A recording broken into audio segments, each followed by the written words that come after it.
Right.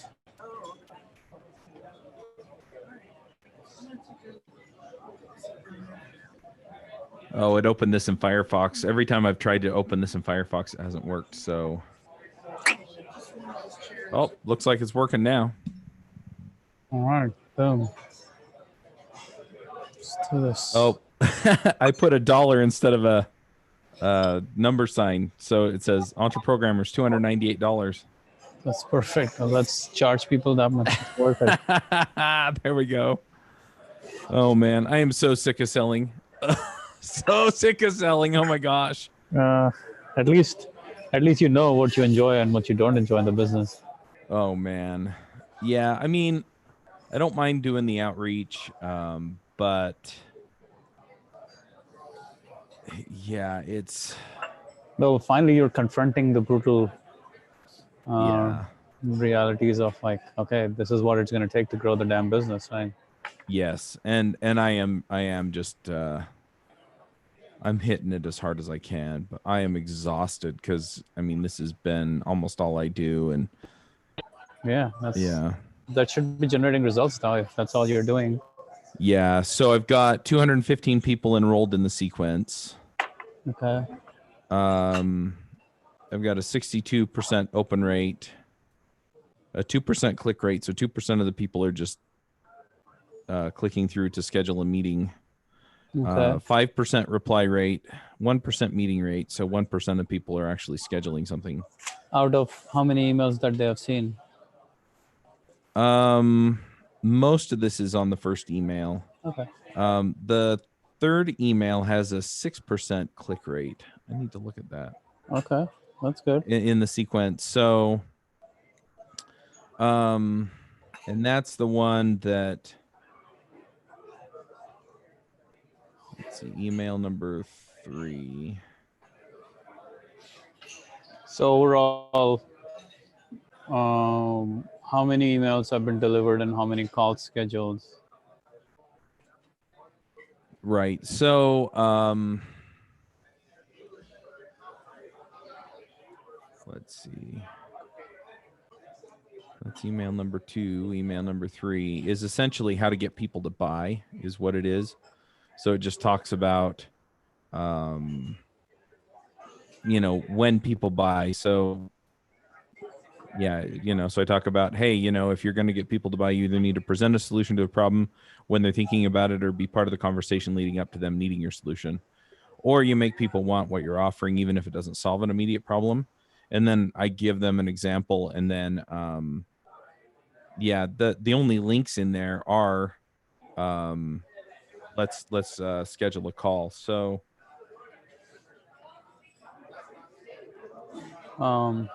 anyway, it looks like the click rate on that is 6%, but the meeting rate isn't that high. So how many calls did you get in total? So this week I had 5. Hang on. Let's be clear. From the email sequence to 215 people, how many calls got scheduled? 5. Boom. You got a 2% conversion there. Yeah. They're scheduled or you already had those calls? I already had those calls. Nice. You already went through the process of sending the email, scheduling the calls, and having the call done as well. Yep. Boom. So what was the conversion? I had one say yes. I have a couple that I've sent proposals to. Mm-hmm. So, and I have another call today. Anyone said no? I had one no-show. No show. So that's, well, it doesn't mean anything more than it's a no-show. Sometimes you just have to keep following up. Yeah, and I sent an email like 10 minutes into our scheduled time, and I'm like, hey, in case you don't have a link, here it is, you know, to jump on Zoom. But I haven't heard anything back. Yeah. But the other thing is I'm finding more and more companies to add to the mix, and so I'm doing that. I need to add more emails to the sequence at this point because I only have usually how many phone calls would you be having on a weekly basis? Maybe 1. Okay, boom, we're on to something. 2 weeks is a good week. So 5 is like brilliant. yeah, 5 is a ton. That's awesome. So I'm gonna be adding on to the email sequence and just continuing to And deliver this value. is a 3 emails so far. Yeah, it's 3 emails and some follow up on social. Yeah, but just yeah, just keep doing the emails. Like do more emails, send more, Yeah, 5 more, add 5 more emails to that sequence. And that's as the you do the plan. sequence, you will see, okay, if people register for the call but they don't show up, well, you need to send them this sequence. Yeah, If they don't click, then you send them this sequence. Like there's so much intelligence you can put into this, to the point where all you need to do is find those 200 people, drop them in the bucket, and out come 10 calls every fucking time. And now you have a yep. machine that works. So we already have the makings of a basic machine. Yeah, that's the Now, plan. I now do need to put one together for follow up on. Yeah, basically, doing one that's, hey, you signed but up right for now a, I wouldn't. Right now, I wouldn't even worry about that. Right now, I would yeah, just go whole hog on the big picture, which is like yes, just get as many people into the funnel, yeah, right? Because that will give you so much stat and data, then you can fine tune everything else later on. You don't have to fine tune everything right now, because you don't have enough numbers to worry about fine yeah, tuning. that's true. I've had a couple that have, I think one, maybe two of The these only came through only out thing I of would do is LinkedIn, but once people click on the link to sign up, once people sign up, you take them out of the email sequence, right? Of the main email yeah, sequence. yeah, But HubSpot everyone does that else, automatically. once they click or once they sign up, Once they schedule a meeting, it drops them off. boom, that's it. So all you need to do is add probably 7 more emails with 7 stories of success Yeah, stories of your, in some way, shape, or form of how it works. Like you're just doing an email marketing campaign, but with storytelling in there. That's the key. yeah, Um, and um, then that allows you to literally scale this. Uh, how how are you finding the people now? Are you doing this manual work yourself right now? yeah. I am. I had somebody that I hired, or I told her I was going to try her out for a week on Tuesday, and we're just kind of having a little bit of trouble getting synced up. So Where's she at? Philippines. And what's the problem? Um, I reached out to her. I sent her a link into the training system that has all of the processes. Um, I'm not hearing back from her is really what it boils down Yeah, to. it's not a good sign. Yeah. You need to hire like 5 people. If you're doing a Filipino hire, you cannot hire one person. You need to hire 5, give them all the same task, and within Yeah. 2 days, whoever starts to trend up, you know that that's the person to watch out for, while others will start to drop off. That's true. Within a week, you literally have the one person you need to work with. And Yeah. I would say 5, but I usually hire 5 to 10 at any given time when I'm going through the process of hiring from Philippines. I'll hire a whole Yeah. bunch of them. I'll give them all the same exact task. I'll be very indiscriminate about it. I'll be like, okay, you're hired. As soon as I talk to them, I get a feeling for, okay, they can do something. I'm like, all right, go ahead and do this. Do this. And it's a very specific task I give them to do. They Uh-huh. need to go do it. And I'm like, come back to me as soon as you're done. Right. All right. So that shows a lot of different things. First, like how they really want to do this work or they don't. Mm-hmm. How much time do they take? How much time do they say? Like how much I know how much time this will take, right? Right. So when someone comes back and says, hey, let me charge you for 10 hours or 20 hours for this work, and someone says, hey man, I got it done, it took me 3 hours, guess who's getting hired? Yeah. Right? I'll pay the other guy for 20 hours and I'll be like, sorry, good work, but thanks, but no thanks. Yeah. Right? So the key is, yeah, if you're gonna hire 10, Yeah, 12 I people, do. I need to just hire. Yeah. you need to hire a whole bunch of people there. Just like create a really robust application process. Are you using onlinejobs.ph? Is that what you're using? Yeah, I put the job listing in. I just need to hire some people out of there. I think this person found me off of that and reached out on LinkedIn, and I was like, well, I'll give you a shot. But yeah, so that's she's okay. been really slow to reply, and so now I'm going, She's useless. yeah, if I have to push the rope uphill, No, that's not the person you want. if you're going to get the on the other end starting of the is like rope this. and pull me uphill, If the starting is like this, it's only going to be worse, yeah, right? So she's already fired in my books. yeah, And that's how she's behaving. yeah, she's probably fired in my books too. So Right. So the key is to go and find those people. And here's yeah, my hiring process, like how I would do this if I were you. I'd create a really detailed application job description on onlinejobs.ph. By the way, did you use my affiliate link? Because otherwise, I'm just doing this for free, and I'm not very cool with that shit anymore. I didn't know you had an affiliate link, so no, I didn't use it. Oh my god, are you kidding me? You didn't tell me you had one. I'm the one who referred you to it. Yeah. Damn it. I could still give it to you, and we'll see if they will honor it. Most of these people don't honor it, but ConvertKit honors it. Yeah. But yeah, I'll probably go through the process of hiring some folks next week. So here's what I would do to minimize work. I would create a job description as detailed as you can. Ask them very specific questions. Ask them very specific questions that they have to personally answer. Like they can't just cut and paste that shit, right? They have to answer those questions. Like what? Whatever it is, like why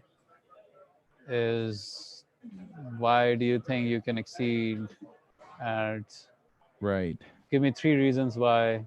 Give me precisely 4 reasons and not one more as to why, or 3 reasons and not one more as to why you would be ideal for doing this kind of data research. Right. Right. And in the last sentence, like you can literally say in the job description, in the last sentence, go to my website and tell me where our business is located. Something like that. Okay. So only the people who actually care to do this properly will actually do all this work. I gotcha. Most of them will just like fuck around and like give you templated cut and paste shit. I gotcha. Right. So like for my writer job, one of the questions is, which book do you like the most? Which self-help book do you like the most? Give me 3 lessons from it that you learned in the last 5 years, and tell me how you personally applied it in your life. Right. All right. So that forces them to give me the answer, relevant answer, or they're basically fucking around if they they just go and cut and paste something from the internet. Right. No, that makes sense. Or ask them to, whatever. Ask them to figure out some detail on your website and bury that inside a question. Yeah. So unless they read the question properly, they will never get to that. Right. That will show you a lot of things. First is attention to detail. Other is whether they follow your directions properly or not, which are both really crucial to hiring the right person there, right? Yeah. And the third, so do that. Like make it as detailed as possible with regards to what you want from that person, right? Yep. You can even tell them, okay, this is the name of the company. These are the tools you need to use. Go find that person and give me the name of the email address when you send me the application. Oh, there we go. All right. Yeah, that's a good signal that they can actually do the work. I mean, I'm going to give them the process to do it anyway. Yeah. But that's an easy like application when it's coming in. You know exactly who's applying or not applying. Yeah, that's true. Hmm. Yeah, give me the name and email address of the person I should reach out to at such and such a company. And these are the tools you use to find that person. Yeah. You can literally give your process in the description as much as you want. That's true. I could. And go and tell them, if you do this properly, then I will consider you for the interview or something like that. Yeah. Just do this. It will take you 5 minutes. right? It should take 5 minutes for that. Yep. Yeah, do this 5 minute task, and you you will be interviewed for the job. Yeah, because that'll weed a ton of people out. Yeah, or you can literally say, do this 5 minute task. If you do it properly, you will be hired, Oh, there we go. and literally hire them. If they do it properly, just hire them, and hire 10 of them. Yep. That's true. Once I have 10 people hired, then I can just And cut it then off let and them close the do job. the work for 2 days. Give them the description for 2 days, 3 days, or a week, and you'll see quickly who's dedicated, who's real, who is overcharging you, who is being real about it, who is That's being true. realistic about everything. And within a week, you will have all the data. This grinding That's it out one person at a time will just kill you. I've been yeah. there before. It's just not useful. Well, the other thing is if let's say that I hire 10 and I have 5 of them actually go do the work, right? Mhm. I'm going to wind up with a big list of people I can add to the system anyway. And Yep. I'll know who to hire to do that work. And so then I can say, okay, here are the lists that everybody compiled, go add them to the system, Yeah. you I mean, know? the amazing thing about what you have done just in the last 1 week since we started this process, or 2 weeks, is that now you have an email campaign that converts. Yeah. Well, then I can Now, focus on the email campaign instead of, okay, I've got to now go. you could step out of this whole thing Yeah. as soon as you have someone just putting the names and email addresses. Once you have the spreadsheet of names and email addresses, and you have Yeah. one of your employees putting them into HubSpot, whatever, or Zap putting it in HubSpot, you are free. All you need to do is look at your calendar every day, attend to those calls, take those calls, and fucking run the business on the back end. Yep. Your life will be 10 times simpler than what might have been so far. Yeah. But you got Yeah, to that's true. also let go of that social media mindset right now. Just do more emails. If the emails are working, why bother about everything else? Bother Well, with I think enough, because I think one, maybe two of these came through LinkedIn where they clicked let it be. Like, just perfect your email sequence, and then let LinkedIn happen at a later time. Perfect LinkedIn at a later time. Well, the thing is that, What I'm saying is, if that person receives 10 emails from you, and then you message them on LinkedIn, they're still gonna that's true. they're still gonna listen to you. They're still gonna, like, if they're interested, they will watch, they'll listen. If they're not interested, nothing would have changed anyways. Yeah. So why bother investing that time and effort and energy on that right now? I Yeah, think that's once you true. master email, then you can go master LinkedIn. Yeah. Well, the other thing is I could just schedule it so that I spend And then a here's couple what hours a week doing LinkedIn, and then no, you don't do LinkedIn. You hire someone to do LinkedIn, yeah, that's true. right? So what you just did was prototype your email sales funnel. You really need to master this email sales funnel, so that instead of 200 emails gets you 10 appointments, or 5 appointments, maybe it gets you 10 10 or appointments, 20. Yeah. right? Just master that right now. Don't even worry Yeah. about LinkedIn. Once you know 200 emails will get you 10 appointments, you are golden, Yeah, that's true. right? Because now you can choose to do LinkedIn, or you can just choose to keep doing these emails. Every moment you spend on another effort is taking you away from the simplicity of this business that you're building right now. Yeah. The other thing is that if I can get the email pipeline working, then I can just spend all my time pouring people in. Well, then you don't have to do anything. That's the beauty of it. Right. Because if your email pipeline is working, god damn it, you just then I hire pay someone somebody to put the stuff in. Yeah. You don't have to be involved in this until the closing. Right. If And all that's the if idea. all you did was became a phone closer, that's step one of the process, I think. Yeah. Step two is to hire someone to close them on the phone. LinkedIn, Yeah. the way I see LinkedIn, yes, at some point you should have LinkedIn strategy and Twitter strategy, but Yeah. not until you master one sales strategy, right? The Ready Yeah, Fire that's Aim, true. the Ready Fire Aim philosophy, one Yeah. simple one optimized sales strategy. Yeah, Right. that's true. So just go whole hog on email until you exhaust email. Just keep doing email, Yeah, I think you're right. and then if you have hit up all of those people on email and you're like, okay, we're done. We have emailed every freaking human being who could be emailed, and we're done for the year. We've filled the spots for the quarter or the year. We can't really do anything more. Let's do something else in the business. Yeah. Right? No, And that then makes a ton of sense. and then you can always, if you decide, start creating a LinkedIn strategy. And you would Yeah. literally create a LinkedIn strategy, as in you say, okay, this is the first message you send. This is the second message you Yep. send. This is the third message you send. This is the fourth message you send. And that would be your LinkedIn Yeah. response. Like someone else would manage your LinkedIn. You would do it the Yep. first few times, the first 10, 20, 30, 40, 50, 100 times. Yeah. But as soon as you figure out what works, you outsource it. You hire someone else to do all of your LinkedIn work. Yeah, I Their agree. job will be to get you the phone calls. Yep. Yeah, that makes sense. Uh, it's like I was reading. I just summarized this book, Good to Great, again Uh-huh. after I summarized it 6 years ago. You read the book, or have you heard of it? I've read it. Okay. So Good to Great by Jim Collins, right? Uh-huh. In that he's talking about a lot of different things. One of which is the hedgehog versus the fox principle. Yes. Yeah. Right? The hedgehog is doing this one thing really well, while the fox is like trying all of these different things, Yep. and the fox always loses in that battle. Right, because all the hedgehog has to do is Curl up into a ball, curl up into a ball. Yep. into a spiny ball, and now you can't penetrate it. Yep. Uh, and Yeah. the the essence of Good to Great, like in many ways, is simplification. Yeah. It's No, not I discipline.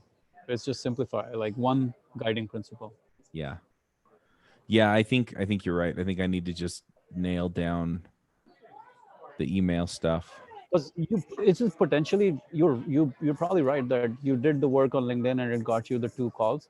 But if you had just put that work into your email funnel and created 2 additional emails, that would That's have so much more true. leverage.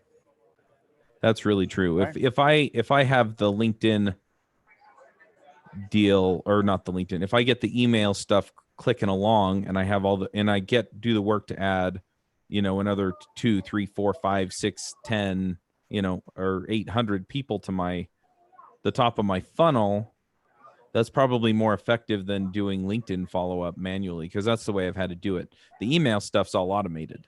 Exactly. And so then I can turn around and I can say, okay, look, there's not a good system for LinkedIn automation. So, you're my LinkedIn automation, and I hire somebody to be LinkedIn automation. yeah, who the fuck cares? Do it, because that person you can pay him $10 an hour in Philippines or India or wherever, and have them do that work for you. Or even pay someone $15 an hour and do that work in US, $20 an hour. Well, Right, it might once you be have the system. worth, and it might be worth pursuing once I have 500 or 1,000 people to add to that system. Yeah. Then you don't have to worry about it, because you can keep on fine tuning and making it better. Yep. And then like you said, then I can do the same thing on Twitter or Facebook or wherever else. Yeah. One thing. One So yeah, just focus on that one thing, get the email sequence nailed down, hammered out, figured out, whatever. Remember we were talking about the flywheel last year, right? Yeah. Simplifying five. The funny That's thing also is, good to great, isn't it? Yeah, that's all good to great. Like the funny thing is, like the key there in the whole flywheel process is a tighter, and even tighter flywheel. Right? Inside of the tightness of the flywheel, there's another tighter flywheel. Right? Yeah, but the other idea was just keep pushing on this one thing. Right. So he did not talk about the tighter flywheel. He just talked about the one thing, like figure out the flywheel. But what you're telling me is you're pushing the LinkedIn flywheel and the email flywheel, and or the one may gain some momentum off of the other, but not as much as if I just put all of my work into the one flywheel. Yeah. So let me put it another way. When Jim Collins was saying a flywheel, some people could interpret as, oh, all I need to do is push my sales funnel. That's my flywheel. I'm going to work for the rest of the year. Yeah. Right? That's a flywheel, potentially, conceptually. But then You do that only to realize that actually you could do email, Twitter, Facebook, LinkedIn, all of that, and it's it's one wobbly flywheel. Yeah. It doesn't really gain momentum, or it's very slow flywheel. So you cut pieces of the flywheel out to sharpen it, Right. you reduce the friction on the flywheel, you make it even tighter. That's what's Mm-hmm. happening when you remove all of these components and you say, yeah, these are actually not required right now to run this It's flywheel.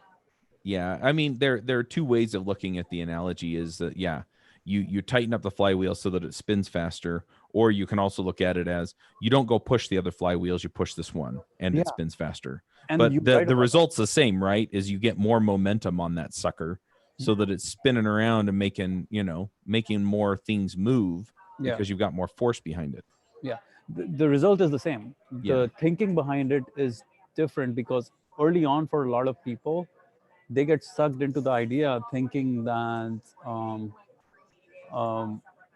like when I started 2000 books, I thought I was spinning the book summary flywheel. Right. Right? So I didn't really think that having a YouTube channel and a podcast channel were any different flywheels. I thought that was all marketing the book summary business. Mm-hmm. Only when I got deep into it, I realized, oh shit, these are two different flywheels, or this book summary flywheel needs to be tighter. Right. Let's just focus on YouTube. And then so Yeah. inside of YouTube, I started doing, mind map videos and animation videos and me on the camera videos and scribe videos and all those things, thinking that I'm running the flywheel, but not really, because inside of that was an even tighter flywheel. You can call them separate flywheels: the mind map videos flywheel, the Right. scribe video flywheel, the Author interviews flywheel, flywheel. yeah, all of that. You can call those separate flywheels, or you can say you're just creating less friction. You're sharpening your flywheel even more. You're Yeah. smoothing out your flywheel even more. And then I go into animation, right? Same with the marketing, right? Yeah. Initially I was like, okay, let's do Facebook and Instagram and Twitter and this and that, only to realize, no, okay, let's maybe just do YouTube and email, only to realize, no, okay, let's just do webinars and video sales letters and emails and these products. No, that's too much. Okay, let's just do book summaries sold through email marketing. That is a hell of a flywheel compared to the initial flywheel that I was trying to rotate, which was, let's just sell more book summaries. That's the flywheel. Yeah. So speaking of this, and this is something that I've kind of been thinking about over the last probably 2 or 3 days, is I thought about actually creating a separate page that's just JavaScript Jabber Hmm. sponsorships, Hmm. and then essentially focusing in and just finding sponsors for that, because that's honestly the biggest. I mean, sponsors on JavaScript Jabber bring me the most money, and so What percentage of the business? probably close to half. Okay.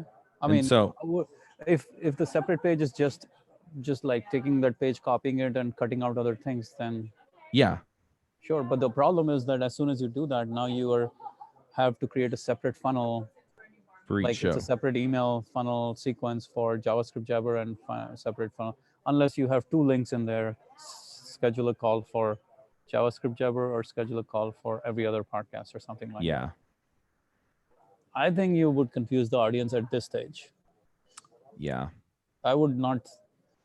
It might be too early. Only when you Yeah. have that flywheel rotating really well can you sharpen the flywheel. So Okay. I think what we're coming to in some ways is the understanding that the flywheel is never the thing, a final done concept. Right. It's a work in progress, and you'll constantly fine tune it. You'll constantly actually make it even tighter than what it was before.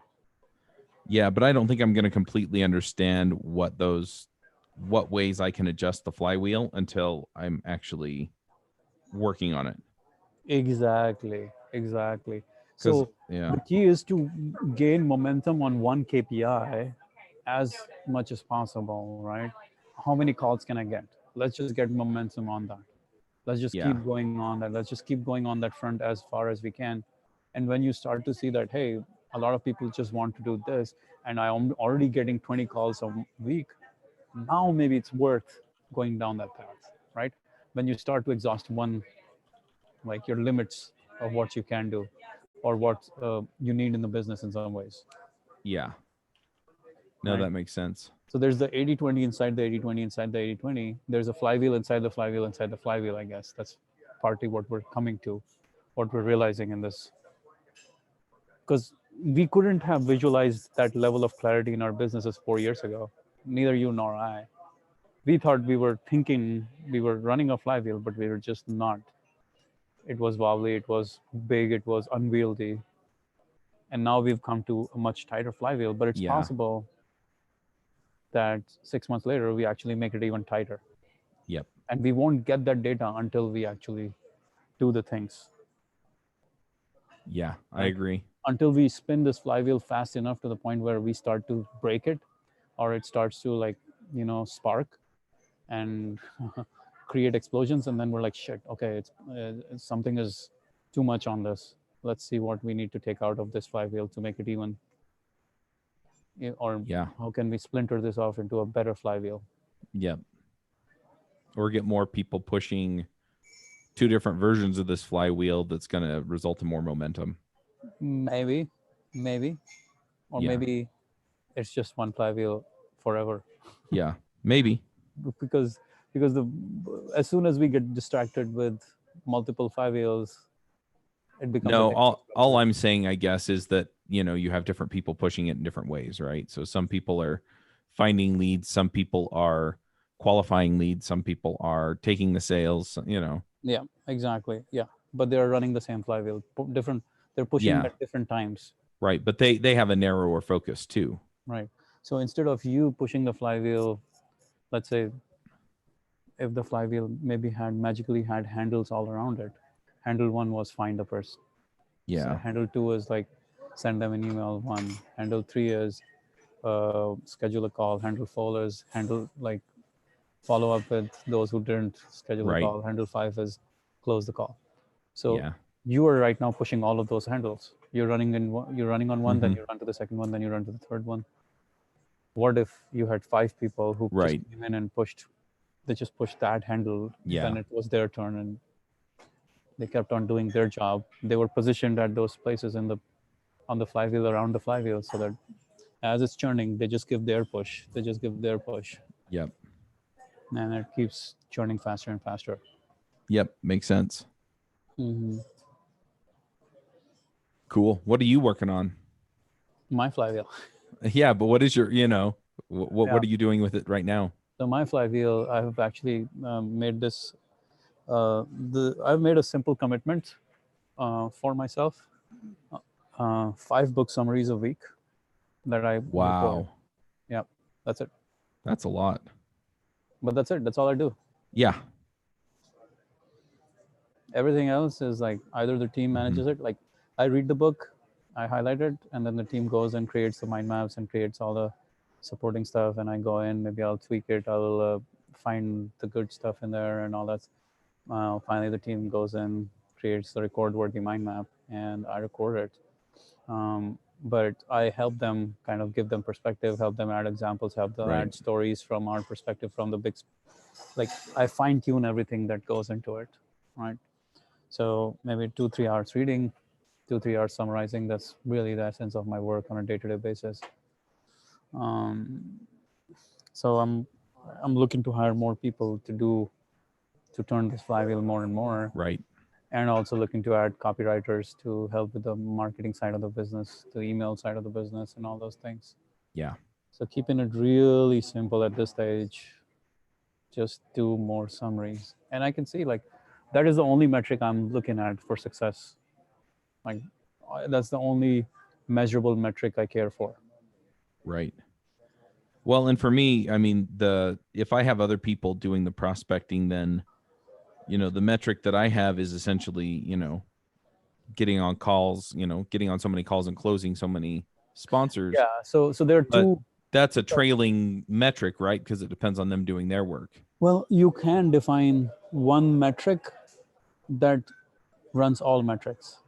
Right. There is one leading metric, right? And that's the number of Yeah. people we put into the funnel. That's it. If that's all you really cared for, or maybe how many calls you have per week, Yeah. because that gives you both ends of the funnel. Like it gives you a lot of control. Yeah. In the sense it does Yeah, leave but multiple the because number of calls depends not on the enough. number of people we're putting into the funnel a couple weeks ahead. Yes. So as long as you know your numbers, either of them will work. Right. Right. If you made it a point to put 100 people through the funnel every single week, you would have a, I mean, you would, your business would be thriving, right? Yes, Agree? that's true. If you and I can agree on just that one metric for the Yeah. rest of the year, yeah, you won. Yep. 100 people every week for the rest of the year. I mean, that's like 5,000 people. Yeah. And if you get what, 3% of them on the call, 2%, Yeah. 100 people on a call, Yeah. If I 50, get 3 calls a week two calls, on three average. calls, 2 calls a week, I'm assuming. 100 people, 2 calls, Yeah. 200 people, 4 calls. Is that what it is? Yeah, 100 people, yeah, 2 or 3 calls. Yeah. 100 people, 2 calls right now. This might improve. Yeah. 200 people, 4 calls. So 100 people, 2 calls. Every week, 2 calls for the rest of the year is 100 calls. Yep. How Then many we're of in them really will good turn? shape. How many will turn into sponsorships? Well, even if it's half or But what is your usual? it's probably a third to a half. So you get maybe 30 sponsors. Yeah. It's pretty good. Yep. All right, that's it. Like that clarity of the metric has changed my life, literally. Yep. I don't wake up feeling frazzled, stressed out, um, thinking about this. Should I do this? Should I do that? What should I do today? How do I make more money and all that crap? No, I don't think about all of that anymore. Yep. The only thing I care about is, are we on track for this metric for this week? Yep. Right? And if you're on track, maybe can I actually go a little higher Yeah. before Saturday or Sunday sets in, so that I can have some space for next week? Yeah. How do I yeah, that's another conversation then is essentially the how do I improve this, right? So how do I improve my close rate or how do I improve my the number of calls we're getting per 100 or something. Yeah. Yeah. And so we And can tweak the that's something you process. can always tweak. But as long as you know you're going to get 100 emails per week into your funnel, you can always improve. You will have the momentum. The funny thing is, once you have one KPI that you shoot for, Mm-hmm. your life becomes simple, and that simplicity allows you to do a lot of things. Yeah. Right? But when you have multiple KPIs, your life becomes complex and you have no discipline left in the tank to do anything. Right. Right? So good to great. He really is talking about simplicity. How do you create simplicity in your business? And finally, he says you have to have one KPI. Yeah. Well, and that's what the flywheel's about. That's also what the Hedgehog is about. Hedgehog is about. So Yeah. I need to go read that book again. I think I'm also going to read Ready, Fire, Aim again, except I think I'm going to get it on my Kindle. Listen to my podcast episode, last 2 podcast episodes on Good to Great. I've basically been like summarizing the book 6 years later. Like I literally summarized the book 6 years ago, and then I said, okay, I'm going to summarize the book all over again, but from the perspective of what I've learned over the years and how I'm applying it into the business now. Right. And that changed everything, man. Like as soon as I started to look at that book from the perspective of, okay, what have we learned and what have we applied? And I started to apply, like to create that understanding. I understood the book at a higher level than I had ever understood before. And I didn't even go and read the book again. I just looked at the mind map and I started to create the pattern, which I was like, oh shit, that's what he's saying. That's what he means. At one point in the book, he says, greatness is not harder than mediocrity. Yeah, he makes that point several times in the book, and that's the whole point, right? It's not how hard you're pushing, it's where you're applying the pressure. Yeah, and what the thing is, what your focus is. Yes, complexity leads to mediocrity. Yep. Simplicity leads to greatness. So if you are simplifying your business, that will lead you to the path of greatness. Yep. In many ways, because you will have momentum, you will have clear metrics for success, you'll know exactly what you're going after. Yep. On the other hand, complexity leads to feeling like you're stuck because you're trying so many different things.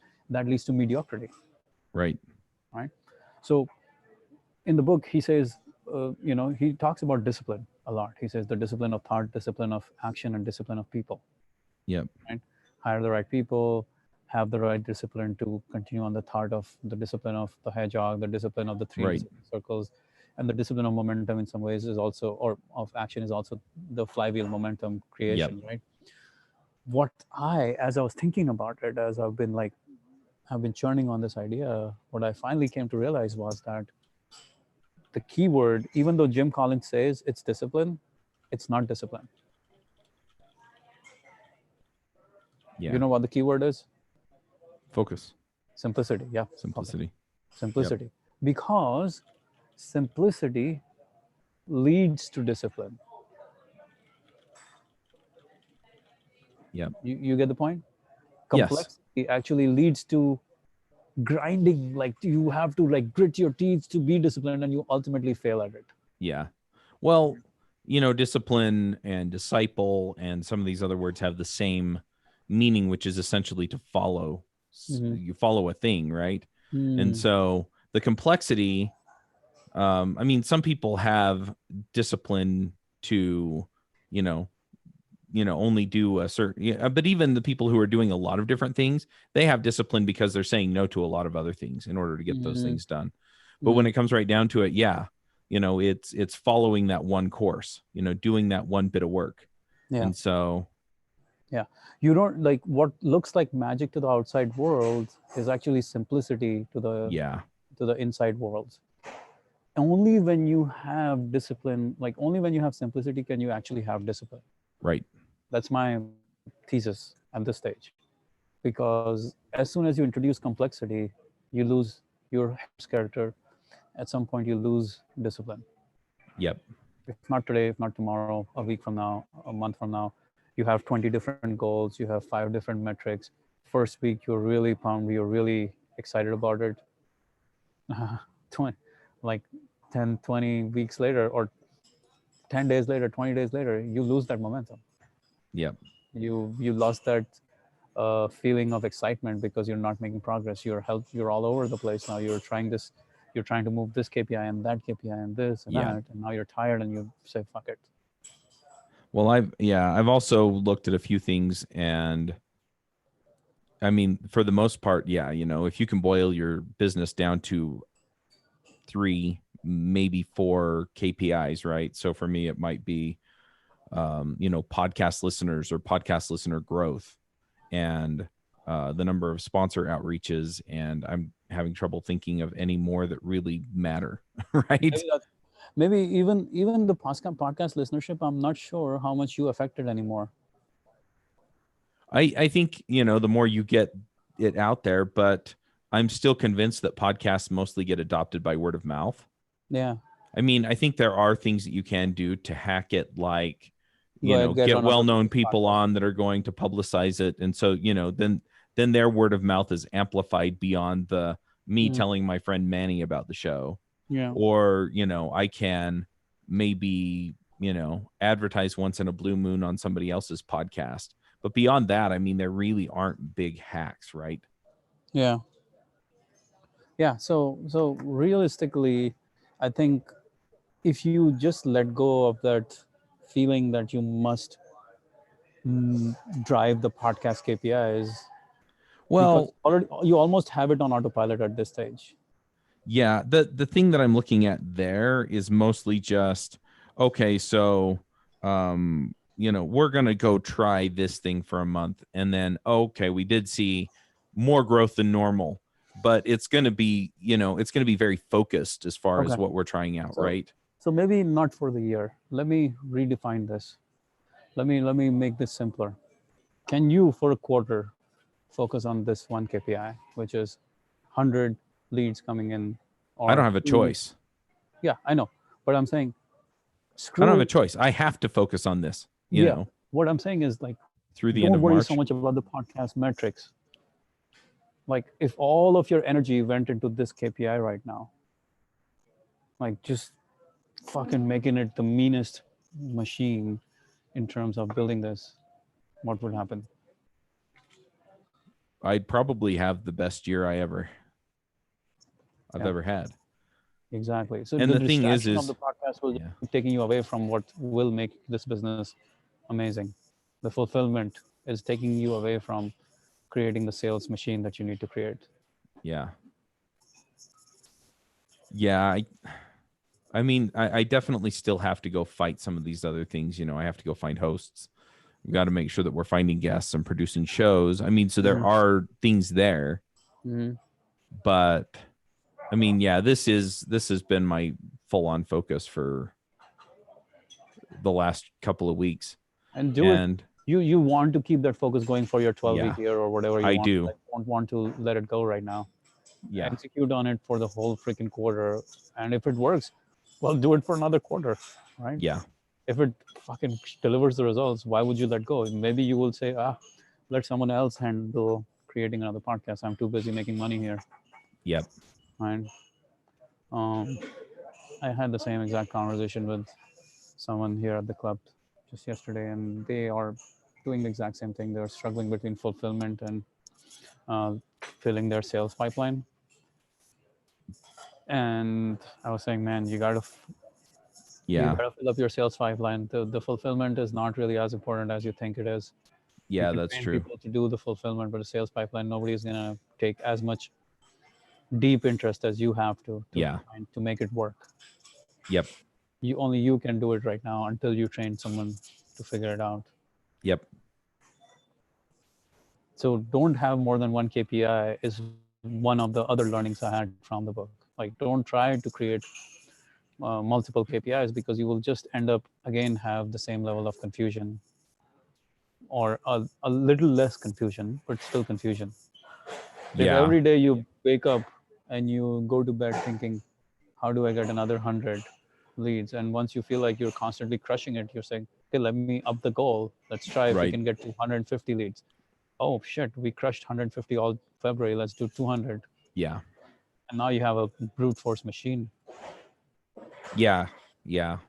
Well, and that's more or less the one thing or the things I can control are the number of people I put in the pipeline and then how the pipeline works. Yeah, and try to improve the conversions. That's it. Yep. Right? If you just constantly try to improve the conversions by 10% every week, boom, Yeah. within like 8 weeks, you will have doubled it. Within 7 weeks, 6 weeks, actually, you will Yeah. have doubled it. And another 6 weeks, you'll double it again. Yep. Right? At some point, you will not be able to do it. Yeah, But you'll top you out. still have a lot of elasticity there right now. Yeah. You're fresh into that. So I would Yeah, not that makes create sense. more than one metrics right now. Just one metric. Just go whole hog on it for the next 4 weeks, 6 weeks, 8 weeks, 12 Yeah. weeks. Don't worry about anything else. Let's get more calls. Let's get more calls. Let's get more calls. Let's get more calls. Yep. And then here's the other way to look at it as well. You can observe your podcast downloads metric. If the downloads metrics maybe over the next 3 months go down by 5%, maybe it's actually worth looking at. But if they're steady, I'm not convinced even 10%. I'm not sure if it's worth looking at. And if it's steady, it's not at all worth looking at, because you're already Maybe. fulfilling on the promise you had already made to the Yeah, that's true. right. You only look at it, maybe you at some point you look at it when you feel you need to give it a jump start, and you spend a quarter doing that. But by that time, you will have this system in place. Yeah. You will have your sales system so well figured out that next quarter all you will do is, okay, well, every week I just focus on increasing my podcast metrics. And yeah, I take calls, sales calls, but they're just like automated. I don't really have to do anything. I just have 2 sales Yep. calls a week. That only takes 2 hours of my time, Yeah. right? But I spend the remaining time growing my podcast network. Yep. Now you've got serious momentum. Yeah. Yeah, that makes sense. Yeah, I may want to start gathering those metrics now just so that I can have them when I, see what's normal when I decide to tackle that. Yeah.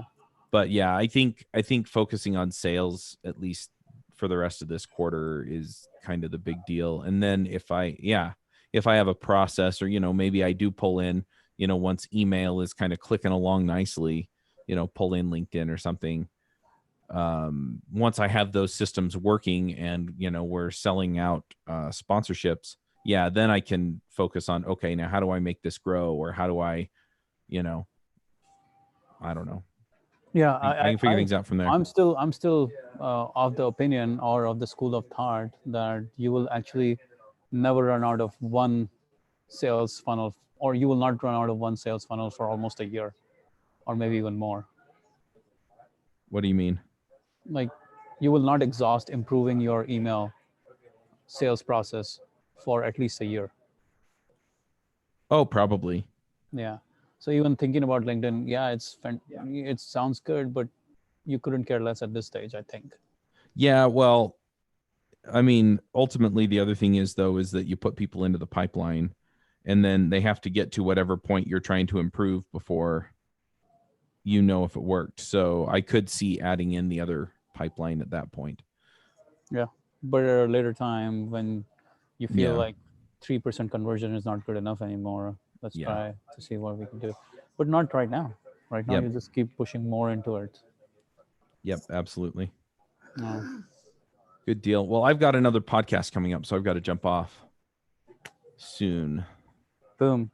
Love it. So let's do thoughts. What's your thoughts?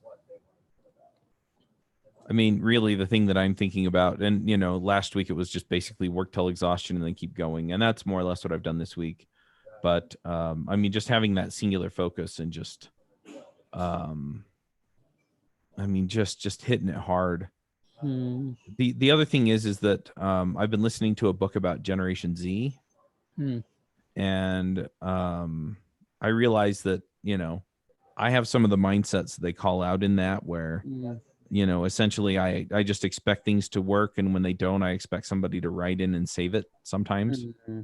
I think No. it's a natural tendency to some degree, Yeah. and just realizing, what, nobody has this stuff go 100% the way they want. Yeah. And There's nobody's coming to always save you something. either. And so just having that focus and going, okay, things aren't exactly where I want them to be. I've had a few people say, well, are you going to give up? And no. And the reason is it basically boils down to everybody hits those dips or snags or whatever you want to call them. And at the end of the day, you can work through them. And maybe at some point it does make sense to give up. But I think a lot of people give up way too early. Hmm. Nice. That's your thought. Yeah. Yeah. Okay. Here's my thought. Um, Simplicity is the key to focus, is the key to discipline, is the key to momentum, and ultimately the key to results. So people talk about generating momentum. People talk about creating more focus. People talk about creating more discipline. I say the pathway to all of those is simplicity. Mm-hmm. It's not complexity. It's not having 20 different goals and trying to be disciplined on those 20 different goals, and having 20 different metrics and 20 different KPIs and creating momentum and all that. No, you cannot do that. You will not do that. You've been doing that for the last 30 years of your life and it never worked. So the answer is simplicity. You make your matters really simple, focus on one metric, one key thing, and you see the magic of momentum, and it changes everything. When you Yep. feel momentum, when you see progress from simplicity, your life operates on a different realm. Yep. Cool, man. John missed out. Yep. I don't know where he is. He might have said last week he wasn't going to make it, and I just, I think he has some coaching clients. Yeah. So yeah. Anyway, but yeah. So next week I'll be telling you about the other 200 or so people that I added to the pipeline this week. love it. Well, if you're already creating the metric of 200 per week, well then that's your metric now. Yep. Well, that's what I did this week. Well then that's it. 200 per week is your target, Yep. or maybe even 100 per week, so you can create the Yeah. systems and processes around it to make it better Yeah. until you have someone on the front end. As soon as you hire someone on the front end, now you can ratchet up to 500 a week. Who cares, Yeah. right? Yep. So pick one metric and just soar. Sounds good. Well, and if I can hire some folks next week, run them for 2 days, maybe next week will be a 500-person week. Yeah, but I would be a little. That wouldn't be the rule. That I would say take the hiring process. Assume that the hiring process will take you 3 to 4 weeks. fair. Okay, just assume that it's going to be a grind. Mm-hmm. Do all you can to make it really effective. Do all you can to make it really as good as you can, and as little time commitment from your part as you can. Like just Right. hire them all, but it will take you that period of like going through them and looking at them, and then finally realizing, oh, this one, man, this one, yeah. Give yourself that time. Like I would say, Yep. 3 weeks, 4 weeks, a month. So 100 is probably a good one, because then you can spend the time on other things. Yep. Yeah, I agree. I'm just saying, as I hire people, I may wind up with, Yeah. Lists of people that I didn't think of. So, or I didn't even think to look for. So, Yeah. yeah. That's one thing I've learned as I've hired smart people, like smarter people than smarter people. They actually end up giving you, they will come up with stuff that you didn't know, Yeah. because it's their full-time job now. So they will spin their own flywheel, and they will Yeah. keep on making it better and better and better and better and better, way better than you could have done it if you were still doing the shit. Yep. Awesome, Sounds man. good. All right, buddy. See you later. Yep. Bye. Bye.